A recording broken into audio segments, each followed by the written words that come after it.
Okay, my name's Jason Flegel. I'm with Pluto Internet Access. I am also the team lead of the exploits team on the Delnet IRC network. And what we've kind of tried to do here is present denial of service attacks from our standpoint. I know there's quite a bit of hatred out there among the network operators for IRC servers and things like that. And so we want to try to put a little bit of that in perspective. I'm a relatively new public speaker, so if I faint or other such things, you'll have to just forgive me. So, okay. On July 21st, 2001, the administrator of an IRC chat server on FNet emailed the NANOG mailing list looking for help. They were seeing very large attacks. Some of them have said up to 40 gig attacks. And for the most part, the mailing list, the response was, well, don't run an IRC server. A few of us emailed and tried to help, and what we found was kind of interesting. On July 19th, 2001, the first email about Code Red hit the NANOG mailing list. The worm was spreading at a fairly rapid rate. It was spreading at such a rate that it was actually disabling routers and such. The interesting thing we noted is that a week before that, on July 11th, the email had gone out and the servers were infected with the exact same vulnerability. So there could have been another week's warning had somebody actually followed up on this. This isn't the first time that attacks that were later used to attack things were either developed or tested against IRC servers. As a matter of fact, the big DoS attacks everyone remembers from the springtime were first used against IRC servers too, and for the most part it was the same sort of thing. I plan to discuss the current breed of attacks that several of the IRC networks we are seeing are launching. Let's advance here. And we want to talk about them from an experience point of view. A lot of people have been up here and speaking from a research point of view, and we actually see big attacks, quite a few big attacks against us. We want to talk about what we have noted. Okay. We've noticed that there are two main breed of attacks we are seeing. There are the classic attacks, SMRF, the classic distributed denial of service attacks that fit in there. A lot of times they're compromised Unix hosts. They send spoof packets, and relatively few of them can launch rather large attacks. So usually you see a relatively low number of machines. The following slide is an example of a net flow output. As you can see, this particular program is called Juno. It sends very high rates of packet, or very high packet per second rates of SYN, up into the hundreds and hundreds of thousands. It's pretty good at disabling routers, as much as it is machines. Its biggest downfall, if you note, all of the source ports are 1024 and 3072. This is a result of the author not knowing how to use the random command. And as such, we've actually been pretty good at blocking this. The new category of attack that we're seeing that we think is a bigger problem are based on a large number of usually Windows machines. These attacks are unspoofed. There's been a lot of talk out there by various people about how Windows XP is evil because it opens up raw socket access. Well, if you have 2,000 compromised machines, it doesn't matter if it's spoofed or not. No one's going to be able to track down every network administrator, and even if you do, many of them will not patch. One particular attack we are seeing is called Global Threat. It is nothing more than a modified copy of MIRC, modified so it runs hidden. It is capable of launching just standard ping from the command line. The problem with this is it's being spread on IRC to infect people on IRC and then used to attack people on IRC.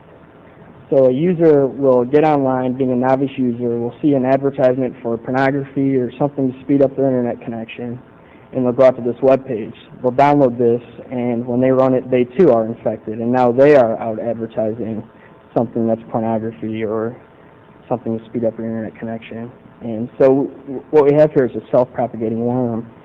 This is a little bit different than ones that actually go out and scan.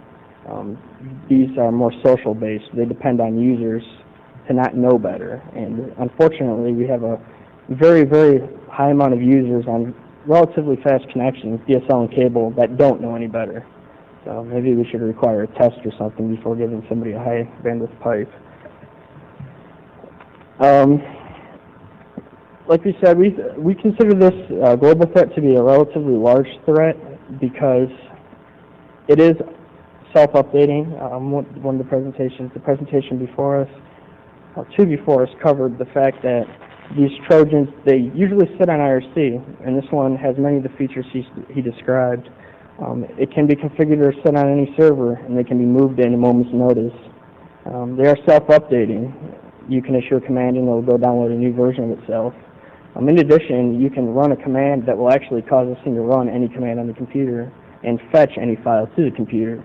So if a new tool comes out with a new type of attack, it's very easy to update all of your drones and get them to use the new attack. We've seen networks that number into the thousands of these. The network, which wasn't global threat, but something similar that attacked the FNet IRC server, had several channels, and in the one channel we knew about, which was just .edu hosts, there were over 3,000 hosts in there that were being used to attack. And like I touched on earlier, there were reports that these attacks could have been up to 40 gigabits. Another problem we're seeing is compromised routers. There are a large number of people out there that will either use config maker to configure Cisco or use silly passwords like Cisco. And people are using these routers to hide their identities, although they're not too smart because most of them also have finger open, so you can rather easily find the real IP address. And sometimes they get enabled on these, and when they do, they just set it to ping, scanning sizes, and it actually generates a rather high amount of traffic. I'm going to turn it over to Karthik now. He's going to talk about stuff he has done to try to mitigate these attacks, and one specific approach that Steve, who's out in the audience, has developed that's been relatively successful in getting rid of these servers, at least on non-mission critical servers. So, Karthik.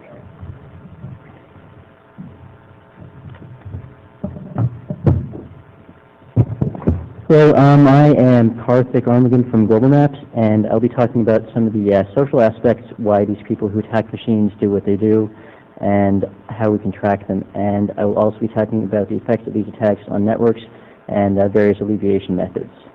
One of the nice things about dealing with these attackers on IRC is that we can get an insight into exactly how they operate, often through friends of theirs leaking information or by them doing things like bragging in public about what they're doing. The motivations for these sort of attacks usually fall into one of a few categories.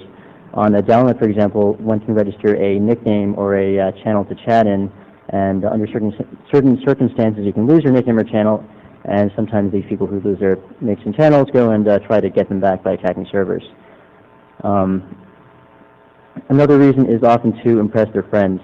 Groups of attackers will try to outdo each other, will try to see, who can take down the most servers at once, who can take down the largest server, things like that. And finally, new attacks are often tested on IRC servers first because it's a convenient place for the attackers to test their attacks, and basically gives them kind of a immediate look at exactly how their tools are affecting the network. We have actually had several cases where we've been able to track these attackers and often become instrumental in actually apprehending them. This generally happens when they brag about their actions, usually to friends or network staff. If they don't talk about their attacks, generally they don't get caught. The people who get caught are the ones who actually go and tell people what they're doing. These people often think that they can get away with what they're doing because they think either that nobody's actually going to try to track them, or some of them might be minors and they think, I'm under 18, nothing's going to happen to me if I go and attack some servers, or maybe they just really don't realize the ramifications of their actions at all. I unfortunately can't go into too many of the specifics on how we track these attackers because we don't really give away our secrets as far as going after them. I actually had some news articles on some of the arrests that we've been instrumental in, but I've been told the document projector won't really handle those, so we'll provide links to those later. In one case, an attacker from Texas named Skrilla had been launching repeated attacks on IRC servers, on commercial web servers, and on several backbone networks. And we had actually been cooperating with the FBI on tracking this person when he actually happened to break into a NASA system and use it for some of his attacks anti-IRC from, and that actually led to his arrest. And another interesting case, there was an attacker named Hell15M who used the global threat bots, which Jason mentioned, and he used other software as well, and we were actually able to cooperate with the FBI, and they were able to cooperate with the Israeli authorities to go after him, and that shows that just because you're in another country doesn't mean you're going to get away with attacking systems somewhere else. Now to move on to the effects of these attacks. Denial of service attacks can have various effects on the networks which house the servers that are attacked. Smaller pipes can be easily saturated with traffic, and less powerful routing equipment can run out of CPU to process the packets which are going through the router, often well before the pipes are filled. With larger attacks, even the fastest links and the most powerful routers are prone to being adversely affected by a denial of service attack, as we have seen. In other cases, attackers may often directly target the routers in an attempt to disrupt the routing processes, and we've been seeing some of that lately as well. Rather than just attacking the machine, they'll attack some routers in front of the machine in order to, it might be easier for them to take the machine out in certain circumstances. Because often the amount of traffic that is required to actually disable a router can be less than the amount of traffic which the router can pass through itself. And this can occur, for example, when the routing hardware is, say, ASIC-based or distributed processing-based, but the main controller card on the router may be based on some sort of general-purpose processor and might not be able to handle the load of the attack. And when this happens, the router might drop its BGP sessions or be unable to communicate with its line cards, or it might just crash. Various router manufacturers have used various methods to try to solve that problem. When the routers are actually transiting the attacks, and they can run into performance problems due to the amount of CPU required to process the packets. ASIC-based routers generally fare a lot better, as they often scale into the millions of packets per second worth of performance, rather than routers based on generic processors, which usually fail at 100,000 to 200,000 packets per second or less. Bandwidth-intensive attacks are also common. These are attacks such as SMRF, and these attacks attempt to saturate pipes to their capacity. When a link reaches capacity, buffers fill, latency and packet loss ensues, and this can also cause problems for nearby machines as well. Routing equipment suffers, but the main goal of an attacker is, of course, to cause their targeted server to malfunction. This can be manifested as slow performance, inability for new users to connect, or just a complete server failure. There are actually various methods to try to alleviate some of these attacks, such as packet filtering on routers, layer 4 through 7 switches, which can actually take some of the TCP sessions off the end hardware and block the illegal packets from going to the end hardware and affecting the server directly. I'm actually going to talk now about a specific alleviation method that Steve Schechter has developed to be applied to non-mission critical services such as Internet Relay Chat. Regardless of how robust a network infrastructure is, there will always be limitations, because larger network providers normally have the bandwidth resources and high-end routers that can tolerate some sort of denial of service attacks, but smaller providers might not always have these resources. Network operators are devoting cycles to investigating these attacks, and while it's happening, the customers are experiencing problems, and it's generally inaccessible to your valued paying customers. The technique that Steve is employing is quite simple, yet extremely effective. We began by advertising IP space into BGP and running probes that automatically detect the attack traffic coming into the machine. When a denial of service attack is detected, the software automatically withdraws the BGP announcement. The first requirement of this technique is a /24. You may be lucky enough to have one yourself, or you can try to get one from your provider. Of course, there are going to be those of you who complain about polluting the global routing table and so on by adding in unnecessary advertisements, but I'd rather not get into that. The second requirement of this is to run a BGP daemon on your machine and to set up a BGP session between the server and to announce the blocks from the server itself. And this technique has been being used by Steve for over 3 years, running Zebra on a FreeBSD server. Newer versions of this program also use BGP community attributes for a situation where announcements can be selectively dropped. For example, announcements may be dropped to transit providers first, and if this has the necessary effect, a portion of the internet can still get to the server, but the announcements can be dropped from peers and completely dropped as well if that's necessary. The detection script provides an automated router response to the denial of service attacks. As you can see in this graph over here, you can see the blue line spike up a little bit before it goes all the way down, and that's because the announcement was dropped when the attack was detected, rather than the attack continuing and the traffic continuing to go up to who knows how high it might have gone. And in this next slide, this is actually a attack where there was no sort of this BGP technique was not in place, and you can just spike up and go back down as happens in a normal attack. And Steve, this technique has saved Steve many restless nights of sleep in the past 3 years. And if your service is non-mission critical, this could work for you as well. For you can always arm this -RFI or CD. So the solution to DoS attacks is not to remove vulnerable servers, especially when these services provide valuable insight into these attacks. With increased clue from the law enforcement community, it is becoming more and more common to actually catch these deviant characters. Unfortunately, without the cooperation of service providers, which has often been hard for us to get, these investigations are hindered and repeat attacks from the offenders will ensue. And until they are detained, these characters will continue their repeated attacks. Thank you.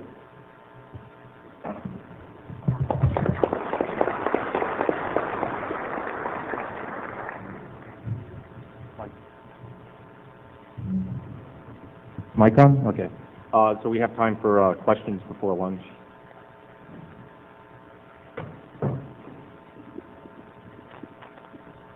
Please state your name. So My name is Matthew Ringel, work for Optimize Technologies, and I guess this question is for Carpet. Specifically, that have you found or have you either thought of or actually done any work with finding these, stuff like global threat, these binaries that are being used for evil purposes, and either rebuilding them, buggering them in some way, such that they actually tattletale on who's ever using them, releasing them into the wild and seeing what happens next? I think this would actually be a better question for Jason, since he's dealt with it more, so I'll let him do that. We actually spend quite a bit of time driving these things and analyzing them. You don't really have to wait for them to tattletale, because once you find one, what will usually happen is we'll look around at the hosts that were used to attack us, and we'll find a user online from it and get them to send us the Trojan, which then reveals where they're hiding. So we've had pretty good luck at finding them. The problem is how to get rid of them, because you're no better off if you make a Trojan to remove a Trojan. It's still a Trojan. Fair enough. Thank you. A quick question for David on the methodology for the DHCP effect you were describing. Are you actually able to see that the length of time a particular IP address stays associated with an infected host corresponds to a typical DHCP release time? Or is it possible that there's a different effect, like a NAT choosing a different IP address externally that might be doing the same thing? Right, there's actually, there's a couple things we've been looking at. We're still looking into whether the lease times agree with expected lease times. In fact, we were going to originally use this to get an estimate of what different lease times different organizations try to use. We've also been looking into the NAT effect indirectly to see if we can count number of posts behind NAT, and that's also ongoing work. One of the things you may find is that the number of external addresses available varies a great deal by provider. So somebody may have RFC 1918 address space covering 1,000 hosts and have a /24 externally from a provider in one case. That same number of hosts may get a much larger net block from a different provider, and that may have an effect on the timing at which NAT chooses to use a different external address for a mapped internal thing. And you'll also find that those RFC 1918 addresses may also be associated with the HCP leases, so you may have an interesting combinatorial thing. For people who feel that advertising additional /24s is too unfriendly, one technique that people have found useful, people who run Tier 1 minus networks, is to take some of the larger peers who've indicated that, or potential peers, that they will never actually peer with you, and fulfill their worldview and be a customer. So that is to say, get a T1 from someone larger than you and run your IRC servers on that. And that way it won't actually affect your network. It's aggregated inside someone else's address space. And that seems to have worked well for a number of people. Yeah, actually, I'd like to comment on that. I've actually used the technique, for example, we actually have a old on UC1, I used the technique just to, for example, to take a large attack and just divert it to a smaller connection to preserve the rest of the network. So yes, that is a valid technique.